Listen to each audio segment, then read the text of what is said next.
Welcome back to NBC3 News at 5:30. You know, the Healthy Pet Clinic survived a soggy Sunday and served 130 dogs and cats in Syracuse's north side. You know who that is, by the way? That's Anna Fabrizio. She lost her husband in the fire on Core Street. She stopped by. We gave her a few donations, and also she had a chance to pet some of the cute puppies. The dogs got licensed. They received information on low-cost spay and neuter. And really a successful day. We appreciate the families who brought out their pets to get that care on Syracuse's north side. Not the only pet-related or dog-related story in the news, though, tonight. We're also talking about the Jamesville shelter, the dog shelter, the Jamesville Pen. This was the groundbreaking going back a couple of weeks ago. Wayne and I were there along with the county executive. The kennel will allow prison inmates to bond with dogs as part of their rehab programs. Yeah, it would also help stray dogs find homes and save them from being euthanized. But the big question remains, what should we call that new facility? Onondaga County Executive Joanie Mahoney is here with us tonight. We've got some great names picked out. We do. We heard from the public. They sent in their suggestions, and we've narrowed it down to 5. But there were some very interesting suggestions. I'd almost like to see the list that didn't make the finals. Right. You know, that's probably entertaining to some degree, isn't it? And creative. There were a couple that I thought were very creative. K911. That's cute. Right, with the K9 and the 911. And then there was one, Pen Pals, which everyone liked, but I think the name is being used by another facility because of the Jamesville Penitentiary, Pen Pals. Right, so you maybe a little trademark copyright issue that you don't need to get into. Right, right. But here are the finals. Let's throw the graphic up, and County Executive Mahoney, why don't you talk us through them? In fact, you have them right there on your list, and we're going to see them here too. I do. We have Barksville, which, as you know, it's Jamesville, so Barksville is playing off that name. On a Dog Shelter for Onondaga County.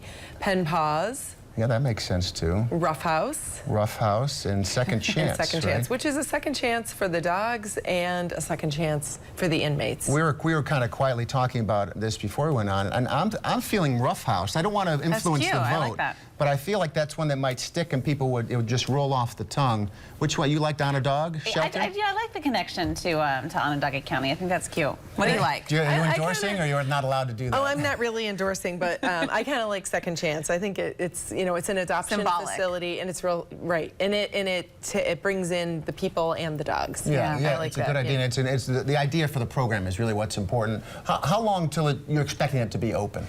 Just a few more months, as you showed in the graphic. It's a pretty simple building.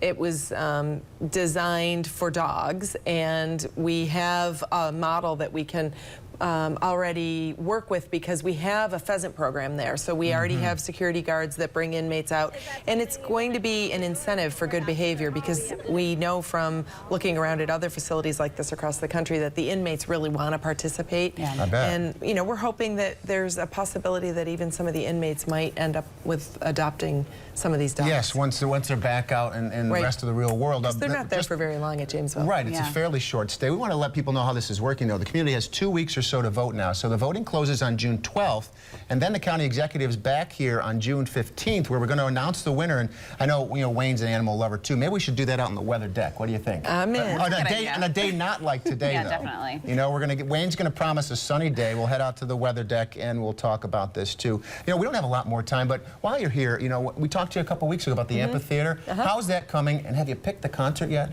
We have not yet picked the concert, but we have a pretty good list that we're working with. There was a list of top 10 shows in the country this year, and none of them was coming to Syracuse. So that's really made us excited about what we're going to be able to do with this new amphitheater. But as you showed your viewers, Matt, that was a great piece that you did to show people we're on target, and we will have a concert at the end of the summer during the state fair period, and then more work will be done on the park, and the full facility will be open in the spring of next year. All right, just quickly before we let you go, what do you say to the people who look at the grandstand? We don't have many acts this year, just one, and say, is this sort of what we're going to see at the amphitheater? That's why we need the amphitheater. If you ask the artists, they don't want to play at the grandstand. The facility is really worn out. It wasn't designed for the acts. The state fair spends $500,000 building a stage there. We're going to have a permanent facility that artists want to play in. It's going to be exciting. Looking forward to it. We'll at the end of the summer. But first, we're going to take care of the dog shelter at Jamesville Pen and naming. I'm going to vote for Rough House. I only get one vote. And I'll be back to tell you on June 15th. Okay. All right. Well, Thank you. Thank you. County Executive Joanie Mahoney.